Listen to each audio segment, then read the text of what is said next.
মুসলমানরা যেখানে যেখানে প্রশাসন আছে সেখানে সেখানে দুর্নীতি, মাদ্রাসা মোল্লারা চালায়, দেখুন কি বিশৃঙ্খলা। আর রামকৃষ্ণ মিশন চালায় অনেক অমুসলমান, মূলত যারা সনাতনী সংগঠনগুলোকে, দেখুন কত ভালো চলছে। মাথায় একটা ভালো সততাপতি লাগে, চারিদিকে সততাপতি লাগাতে, আর মধ্যিখানে দিদি থালা দিয়ে বসে, ঈশ্বরের নামে 10 টাকা দিয়ে যাও বাবারা, 2 টাকা দিয়ে যাও। আপনাকে পাথর দিয়ে কিন্তু মোল্লারা আক্রমণ করতে পারে। মোল্লারা কিন্তু গোলাপ ফুল ছুড়বেন আপনার দিকে। আমি চুরি করিনি, আমার ছেলে পুলে ভাই বোন আত্মীয় স্বজন সবাইকে চুরি করতে দিয়েছি।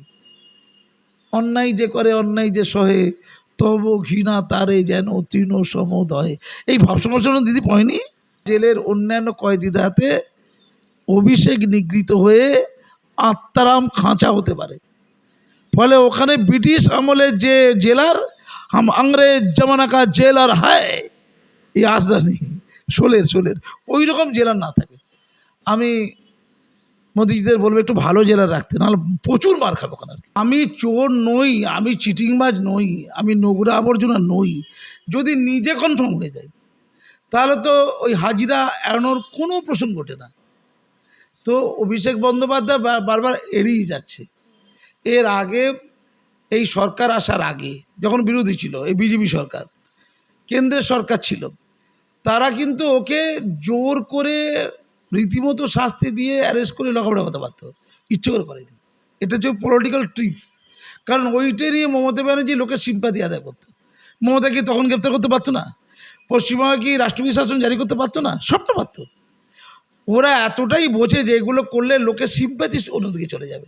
মমতা ব্যানার্জি লোককে বিপদে চালিত করবে, লোককে বিভ্রান্ত করে দাঙ্গা হাঙ্গামা লাগিয়ে দেবে, লোক আতঙ্কিত হবে, রক্তাক্ত হবে। এই জন্য এখন গ্রেপ্তার তার অনিবার্য।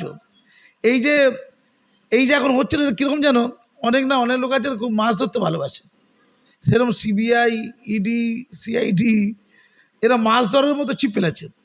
ও আকশিতে আটকে গেছে, কিন্তু উপরে উঠতে চাইছে না, খালি তলায় ওই জলের মধ্যে ওদিক করছে, ছটফট করছে। ওকে ধরবে, লাঠি বেটা করবে, করে ওই তিহারে ঢোকাবে। ওয়েট অ্যান্ড সি, ওটা হবেই হবে। তিহারে থাকবে রে ভাই, তিহারে থাকবে। শুধু নয়, তিহারে রিক্স আছে কিন্তু। এখানে যেমন নিরাপদ আছে, এখনও মাত্র কি ছুঁড়েছে তো মাত্র ডিম ছুঁড়েছে, আর একটু টমেটো ছুঁড়েছে, একটু গোবর ছুঁড়েছে। কিন্তু নরমপন্থী লোকদের ব্যাপার, সনাতনীরা না একটু হিংসা কম বোঝে, একটু নরম সরম টাইপ সনাতনীরা, তারা এই 3টে ছুঁড়েছে। কিন্তু যদি মোল্লারা খেপে যেত, দুধের গাড়িটা কী ছুঁড়ে, তারা কোথায় ডিম ছুঁড়েছে শুনেছো নাকি তোমরা? পাথর ছুঁড়ে। এই মুর্শিদাবাদে বেলডাঙাতে এই যে ছি সব হচ্ছিল না, তখন তো পাথর ছুঁড়ছিল লুঙ্গি পরে। 50,000 টাকার, এই 50 কোটি টাকার ট্রেন পুড়িয়ে দিয়েছিল। নরেন্দ্র মোদী কী বলেছিল? লুঙ্গি বাহিনীর লোক তারা কী ছুঁড়েছিল? তারা কি ওই ছুঁড়েছিল, ডিম ছুঁড়েছিল, পাথর ছুঁড়েছিল। একটা পাথরেই 2টো পাথরেই অক্কা চলে যেত। তো এই যে ছোড়াছুড়িটা আপাতত ভালো আছে, তো সুস্থ আছে, অভিনয় করেছে, অ্যাপেলো হসপিটালকে অসম্মান করেছে, তারপরে বেলভিউ হসপিটালকে অসম্মান করেছে। মানে অসুস্থ নেই, ও ঢোকাতে হবে হসপিটালে। ওই রাজ এতদিন ছিল। এখন দেখবে অনেক লোক গ্রেপ্তার হবে খালি অসুস্থ, ওদের না লাঠি পেটা করে সোজা হয়ে যাবে। যেই করবে মার পেটারি, সমস্ত ঠিক হয়ে যাবে, সমস্ত কোরাবিন চলে আসবে এর মধ্যে। তো ও আলটিমেটলি তিহার জেলে যাবে। কিন্তু ওখানে একটু ভয় আছে, কিন্তু লোকে বলবে তিহার জেলে গিয়ে বেঁচে গেল না, কারণ তিহার জেলের কয়েদিদের হাতে মার খাবে। তিহার জেলে কয়েদিরা যে অন্যায় করেছে, কী করেছে, একটা খুন করেছে। তো অভিষেক তো কত খুন করেছে, পুরো শিক্ষাকে খুন করে দিয়েছে।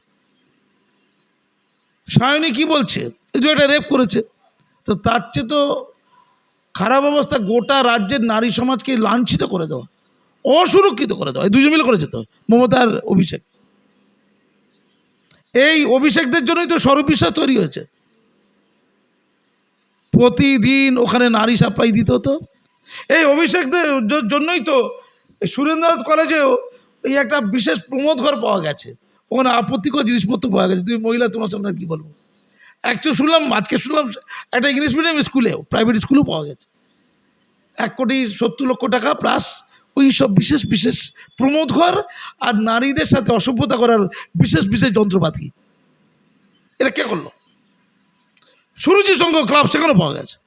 সবটার পেছনে আছে অনুপ্রেরণা কার? দিদির। এবং 1.5খানা লোক তো সরকার চালাচ্ছিল, এটা তো কোম্পানি ছিল, মমতা কোম্পানি লিমিটেড। 1.5খানা ফুল হচ্ছে মমতা ব্যানার্জি, হাফ হচ্ছে অভিষেক। 1.5খানা লোক গোটা পশ্চিমবঙ্গের দিন চালাচ্ছিল। তো এই যে পাপগুলো হয়েছে, এই যে শিক্ষায় দুর্নীতি, কত লোক মারা গেছে না আত্মহত্যা করে? কত লোক তো মারা গেছে না? এই যে চারিদিকে পাপ, এই যে 321 জন বিজেপি কর্মী মারা গেল, কার জন্য মারা গেল? 321 জন মারা গেছে। অজস্র বিজেপি ঘরের মহিলারা রেপ হয়েছে, লাঞ্ছিতা হয়েছে, অজস্র মানুষের ঘরদোর ভেঙে দিয়েছে, চারিদিকে চুরি। এই সমস্ত পাপ তিহার জেলের যে কোনো কয়েদি অপেক্ষা বেশি, তাই ওদের হাতে নিগৃহীত হয়ে যেতে পারে। তিহার জেলের অন্যান্য কয়েদিদের হাতে অভিষেক নিগৃহীত হয়ে আত্মারাম খাঁচা হতে পারে। ফলে ওখানে ব্রিটিশ আমলে যে জেলার হাম আংরেজ জমানা কা জেলার হায়, এই আসরা নেই, শোলের ওই রকম জেলার না থাকে। আমি মোদিজিদের বলবো একটু ভালো জেলার রাখতে, নাহলে প্রচুর মার খাবো ওখানে আর কি, চারিদিকে মারত।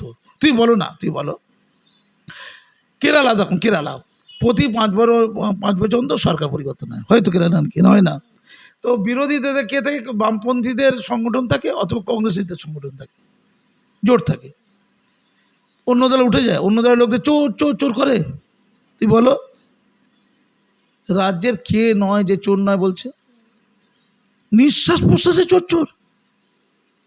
মানে এই চোরটা মমতা ব্যানার্জি অভিষেক যতদিন বেঁচে থাকবে ততদিন চলতে থাকবে, এটা বন্ধ হবে নাকি? তুই ভাবছো? আমরা যেমন নিঃশ্বাস প্রশ্বাস ফেলি, আমি অন্য চ্যানেলে বলেছি এটা, সেকেন্ডে চোর চোর চোর চোর, যেদিকে যাবে চোর চোর। এখান থেকে মালদা চলে গেল চোর চোর, এখান থেকে তোমাদের মুর্শিদাবাদ চলে গেল চোর চোর। এমন দেখা যায় না গো। আমি ওই জন্য দিদিকে বলেছি, দিদি এই সততার পোস্টারগুলো আছে না, প্রতীকের পোস্টার, দেখেছো তো? কয়েক কোটি টাকার সততার প্রতীকের পোস্টার। তখনই বলেছিলাম, আচ্ছা কোনো লোক যদি সৎ হয়, সে নিজে পোস্টার লাগিয়ে ঘুরবে আমি সৎ বলে? তখনই বোঝা গেছে দিদি কতটা অসৎ। বলে আমি চুরি করিনি, আমার সবাই চুরি করিনি, একই কথা হলো তো। আমি চুরি করিনি, আমার ছেলে পুলে ভাই বোন আত্মীয় স্বজন সবাইকে চুরি করতে দিয়েছি। অন্যায় যে করে অন্যায় যে সহে, তব ঘৃণা তারে যেন তৃণ সমোদয়। এই ভাব সমর্থন দিদি পড়েনি। এখন দিদির কাজ কি? ও বিজেপি কোনো রাজ্যে জায়গা কিনে ঘর করে থাকা। শবনম, তোমাদের পিপিএন বাংলা জানিয়ে দিলাম কি করা কি। ও বিজেপি রাজ্যে কর্ণাটক তামিলনাড়ু, দিল্লিতে থাকলে হবে না, দিল্লিতেও চোর চোর হবে, ওখানে প্রচুর বাঙালি আছে, চারিদিকে চোর হবে। বিজেপি রাজ্যে ভুল করে যাবেন না, ও বিজেপি রাজ্যে সেখানে গিয়ে দয়া মায়া করে কেউ ঘর দেবে না দিদিকে থাকতে, ভাড়াতে থাকতে হবে, ভাড়াতে থাকতে হবে। ওই মুখ্যমন্ত্রী প্রাক্তন মুখ্যমন্ত্রীরা পেনশন হয় না, ওটা থাকতে হবে, ওই দিকে থাকুন। আর যদি মনে করেন কালীঘাটে থাকবেন, কেউ পাথর ছুড়লে কিন্তু আমাকে বলবেন না, কারণ দুধেল গাইদের পাহারাদার বলেছিলেন আপনি, 15 বছর দুধেল গাইতে ভোটে জিতেছিলেন। এখন বলছে আমি সোনিয়ার কাছে যাই, আমার আর তৃণমূল দল নাই। সোনিয়ার কাছে যাই, আমার আর তৃণমূল দল নাই, তাহলে কে পাহারা দেবে? মোল্লাদের। মোল্লাদের এখন পাহারা কে দেবে? আপনি তো বলেছিলেন ঈদের মঞ্চে রেড রোডে যে আমি গোটা ভারতবর্ষের মুসলমানদের পাহারাদার। তা সোনিয়া যদি পাহারা দেয়, আপনি কে তাহলে? আপনি থাকবেন কেন? আপনার পেছনে থেকে তালাবটা কি? আপনাকে পাথর দিয়ে কিন্তু মোল্লারা আক্রমণ করতে পারে। মোল্লারা কিন্তু গোলাপ ফুল ছুড়বে না আপনার দিকে। কালকে আমি মহাজাতি সদনে গিয়েছিলাম, বঞ্চিত শিক্ষক, অনুদানপ্রাপ্ত অনুমোদনপ্রাপ্ত কিন্তু অনুদানহীন শিক্ষকদের সমাবেশ ছিল। গোটা মহাজাতি সদন পুরো কানায় কানাপূর্ণ। সংখ্যালঘু মন্ত্রী মিস্টার টুডু ছিলেন আর আমি ছিলাম, উনি প্রধান অতিথি, আমি বিশেষ অতিথি ছিলাম। ওখানে বক্তব্য রাখেছিলাম, তোমাদের মতো অজস্র মিডিয়া ছিল। প্রত্যেকটা শিক্ষক শিক্ষিকা থু থু করছে আর কি। তাদেরকে বলেছিল ভোটের আগে তোমাদের আমরা বেতন দেবো, দেয়নি। মিথ্যে কথা বলবি কেনা? গরিব ঘরের লক্ষাধিক বাচ্চাকে মিড ডে মিল দেবে না, মিড ডে মিল দেয়নি, পোশাক দেয়নি, তাদের জুতো দেয়নি, তাদের খাতা পেন ইত্যাদি যেগুলো দেয় আর কি, দিতে পারে না। মিস্টার টুডু তিনি বিজেপির মন্ত্রী, তিনি বলছেন দেবো। আমরা কিছুদিন মন্ত্রী মিড ডে মিল দেওয়া শুরু করে দিচ্ছি, আপনাদের প্রাপ্য বেতন আপনারা পাবেন। এই তো ভোট দেব, কথা দেব, প্রতিশ্রুতি দেবো, দেবো না তো ওরা তো খেপে গেছে। মুসলমান সমাজ কিন্তু ওই বেলডাঙার মতো পাথর ছুটবে। আপনি তো মুসলমান সমাজকে পরিচিত করেছিলেন পাথর ছুটতে। নিউটন থার্ডলে জানেন তো যে পাপ করলে পাপ নিজের দিকে আসে, কারো দিকে এক আঙুল তুললে নিজের দিকেও আঙুলটা আসে না। আমি দিদি বলছি, আপনি কিন্তু অসুরক্ষিত থাকবেন বাংলায়। আপনার যদি কোনো লোকসান হয়, ওই ফিরাদ হাকিম জাভেদ খান্না করবে। ওরা নিজেদেরকে ধৌত পরিশুদ্ধ করার জন্য, এই সরকারের সাথে আপোষ করার জন্য, নিজেদের সম্পত্তি বাঁচানোর জন্য, যদিও বিজেপি ওদেরকে ছাড় দেবেন আমি শিওর, ওদের লোকেরা আপনার উপর পাথর ছুটবে। আপনার টালি খোলা, কালীঘাটে টালির চালা, ওই পাথরদের পাঠশালা, পাথর মারবে। চোরেদের তো হয়ে গেছে। এবার আপনার যেটা করণীয় যদি থাকে, খাবেন কি? এই যে শবনম তোমাদেরকে কত সাহায্য করে, ও তো দয়া শরীর না দিদি, কত দান দান করে না তোমাদের, সেই জন্য দান দান করবে, তারপর বই লিখবে। তো বই ছাপাতে হবে তো, তোমরা আর বই ছাপাবে দুষ্টু কোথাকার? আর কে বই ছাপাবে? কোন পাবলিকেশন দিদির বই ছাপাবে বলো? কেউ ছাপাবে। তা দিদিকে নিজের পাবলিকেশন খুলতে হবে, পয়সা দিয়ে বই ছাপতে হবে, ছবি বানাতে হবে, ওই যে সুন্দর সুন্দর ছবি আঁকবে দিদি, এগুলো করবে, পয়সা রাখবে তো, পয়সাকে দেবে, পয়সা কালী মা দেবে, কালী মাতা পয়সা দেবে। কালীঘাটে কালী মা আছে না, মা কালী আছে না, সেখানে থালা নিয়ে দিদি বসে যাবে। কি নিয়ে বসে যাবে? তাকে পরামর্শ দিচ্ছি ভাই, আমার পরামর্শ ভুল হতে পারে, পরামর্শ দিতে কোনো অন্যায় নেই, দিদিকে ভালোবাসি আমি, বয়স হয়েছে তার জন্য কত লড়েছি, আমাকে শিক্ষারত্ন সম্মান দিয়ে দিদি, বেশি বকবে না, রাজ্যের সেরা প্রধান শিক্ষক সম্মান দিয়েছে, তারপর 12টা 22 ছেড়ে দিয়েছে।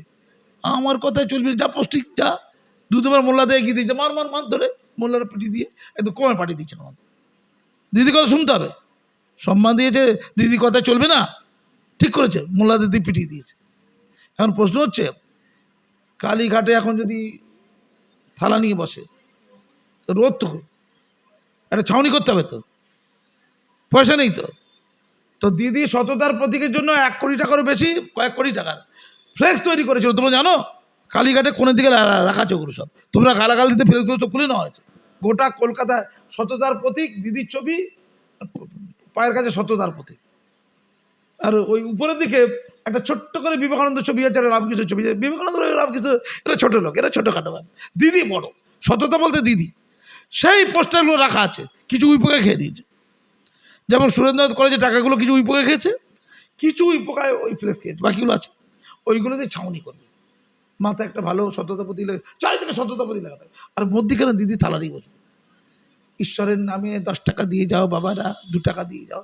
এই 10 টাকা 2 টাকা দিয়ে তো লেম্যান, সে তো পান্তা ভাত খায়, সে ঝাড়ু দিয়ে দেবে, এলাকাটা পরিষ্কার করে ঝাড়ু ভালো দেয়, কোভিডের সময় ভালো ঝাড়ু দিয়েছিল। এটা হচ্ছে দিদির কাজ। তারপর দিদিকে আমরা তো আছি গো, একটু হয়তো গোবর ছুলবে, লাগবে না গোবরে লাগে না, একটু টমেটো ছুলবে।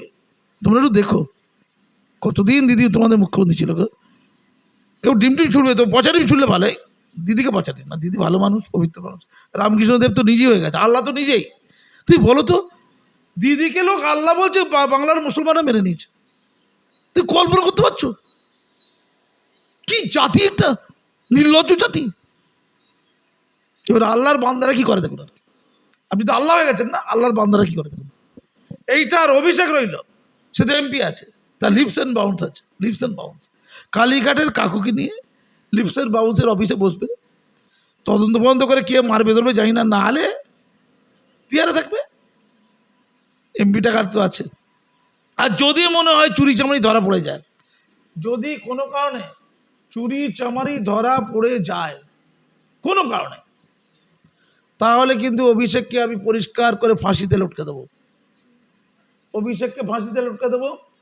আর একজন কি আছে, সে বলেছে ফাঁসিতে লটকে, আর কি বলছিল বেশ ভুলে গেলাম, সে বলছিল আমি ফাঁসিতে ঝুলে যাব। অভিষেক বলেছে 1 টাকা চুরি ধরা পড়লে, ক টাকা বলো, 1 টাকা চুরি ধরা পড়লে, 1 টাকা চুরি ধরা পড়লে এসপ্ল্যানেডে একটা মঞ্চ করবে, ক্ষুদিরামের ওই ফাঁসি হয়েছিল না, ওইরকম একটা মঞ্চ করে নিজে দড়ি কিনবে, নিজে পয়সা দড়ি কিনবে, কিন্তু নিজেই ছুটে যাবে। তাহলে 1 টাকা চুরি যদি ধরতে পারে সিআইডি তদন্ত করে, আমি সিআইডিকে গ্রেপ্তার করে ওকে তিয়ারে পাঠাতে দেবো না। আমি মানে আমরা তোমাকে সঙ্গে নেবো, সঙ্গে থাকবে, শুধু বুম নিয়ে কাছে এলে হবে না। আমরা 1 টাকা চুরি তো ধরা পড়লো, 1 টাকা হোক আর 100 টাকা হোক আর 1 কোটি হোক, চুরি ও তো বলে 1 টাকা চুরি করলে আমি নিজের গলায় দড়ি দিয়ে চলে যাবো। কি সততা রে ভাই! দিদি সততার প্রতীকটা কিনেছিল কদিনের জন্য, আমরা ফাঁসিতে ঝুলিয়ে দেবো। হ্যাঁ, আইন হাতে নেবো, আইন হাতে নেব। তার জন্য যদি জেল হয় জেল হবে, জেলে থাকে। ধন্যবাদ। আমরা দেখলাম যে আপনি এখনই বললেন যে ফিরহাদ হাকিম, জাভেদ খান, কি মনে করছেন যে তারা কি বিজেপির দিকে ঘেঁষে যাচ্ছে, বিজেপির ওয়াশিং মেশিনে ওয়াশ হয়ে ভালো তৃণমূল? কিছু হবে না গো। ফিরহাদ হাকিম তো ছেড়ে দাও তো, ওয়াকাপটা আমি ধরে নেবো। ও কোথাও ওয়াকাপ চুরি করেছে, ওর ঘরদোরগুলো সব নিলাম করে দেবো যা আছে। ও তো মমতা ব্যানার্জিকে লুকিয়ে ইফতার দিত, ওর বউ ইফতার দিত। তো এবার হিন্দু ধর্ম নামে কী করতো? ও তো বলেছিল, এই তুমি তো মোল্লা, তুমি আমি না সৌভাগ্যে বলি, কি মজা, আমরা সৌভাগ্যে বলি। আর এই দিকে যে মেয়েগুলো বসে আছে, ছেলেগুলি বসে আছে, এরা সব হিন্দু, জানো তো? এরা সব দুর্ভাগ্যে বলি, এরা সব কিসের বলি? দুর্ভাগ্যের বলি। কোরআন তেলাওয়াত করে, যেটা তুমি আমি পেয়েছি, কোরআন তেলাওয়াত হয়েছে, কোরআনের বাড়ি শুনি। এদেরকে, এই যে তোমাদের ফটোগ্রাফার আছে, এদেরকে ইসলামে আনতে হবে, সৌভাগ্যের বলি হয়ে যাবে, ইসলামের প্রচার হয়ে গেল। এটা কে বলেছিল? মেয়র ববি হাকিম। তো সে তো কোরআন ছুঁয়ে ইস্তফা দিনে মক্কা মদিনার দিকে তাকিয়ে, মক্কা মদিনার কাছে দোয়া করে কোরআন ছুঁয়ে তবে তো ইস্তফা দেবে। পাক্কা মোল্লা, আমাদের মতো তোমার মতো ফালতু মোল্লা নয়। মা দুর্গা পুজো করলো, মা দুর্গা ছবির ওখানে প্রণাম জানিয়ে মা দুর্গার কাছে কাঁদলো, মা দুর্গা, মা দুর্গতির আসেনি, মা তুমি আমার মা, তুমি আমার মুক্তি, তুমি আমার দাতা, তুমি আমার ত্রাতা। তোমার সাথে কদিন পরে চেতলায় দেখা হবে, ওখানে হবে যাতা। তবে কি হিন্দু ধর্মে যেতে চেয়েছেন নাকি? ওনার মা তো হিন্দু, বাবা মুসলমান, বাবাকে নিয়ে একদিন পলিটিক্স হয়ে গেছে। এবার বিজেপিতে ঢোকার জন্য মায়ের পলিটিক্সটা, মানে মাকে শিখণ্ডী করে এবার হিন্দুত্ববাদী পলিটিক্স উনি ঢুকবেন নাকি? তাহলেও কিন্তু পাথর খাওয়ার ভয় আছে। মোল্লারা কিন্তু আপনাকে ছাড়বে না। আপনি গোটা মুসলমান সমাজকে দেখে দিয়েছেন, আপনি সিদ্দিকুল্লাহরা মিলে গোটা মুসলমান সমাজকে একেবারে দেখে দিয়েছেন। আর 1 নম্বর দেখে দিয়েছেন তো মমতা ব্যানার্জি। আচ্ছা, 1 সেকেন্ডের মোল্লাগুলো গেল কোথায়? তাই তোমরা হিন্দুরা, তোমাদের ঢিট করার জন্য 1টা সেকেন্ড লাগবে।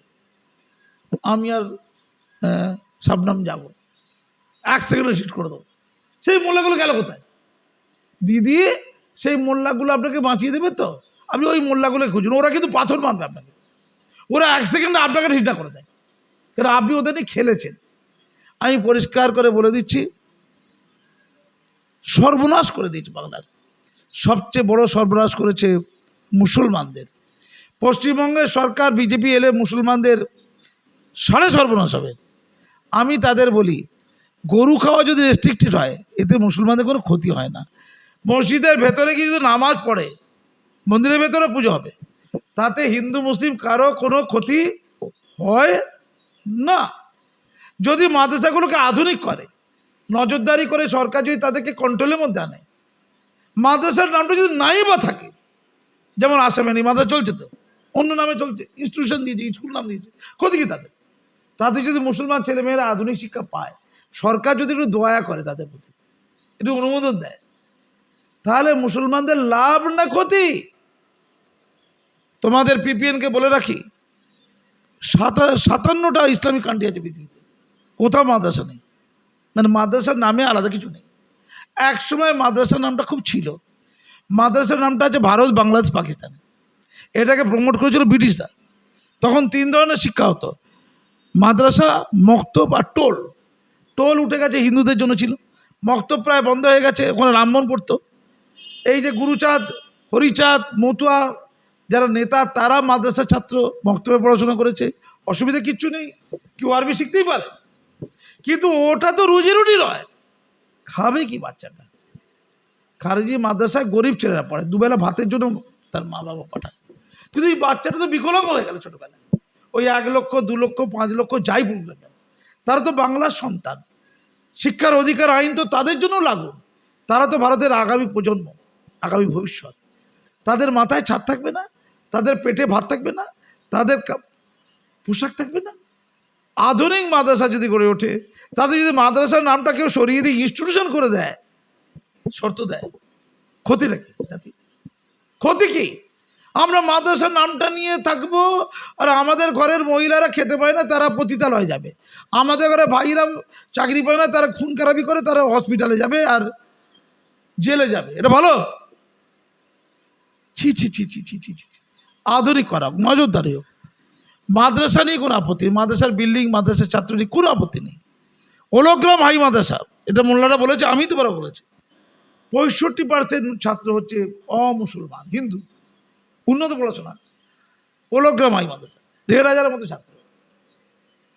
পশ্চিমবঙ্গে যতগুলো হাই মাদ্রাসা সরকার অনুমোদিত অনুদানপ্রাপ্ত আছে, 40% টিচার হচ্ছে হিন্দু। আগে এই প্রত্যেকটা সার্ভিস কমিশন আন্ডারে ছিল, স্কুল সার্ভিস কমিশন আন্ডারে, এর মর্যাদা ছিল। এখন মাদ্রাসা সার্ভিস কমিশনকে একাধিক সমস্যা তৈরি হচ্ছে। দরকার নেই মাদ্রাসা সার্ভিস কমিশন তুলে দিয়ে এদের পরীক্ষাগুলো হোক স্কুল সার্ভিস কমিশনের মাধ্যমে, অসুবিধা। West Bengal board of Madrasa education আগে স্কুল বোর্ডের আন্ডারে ছিল, স্কুল এডুকেশনের আন্ডারে ছিল।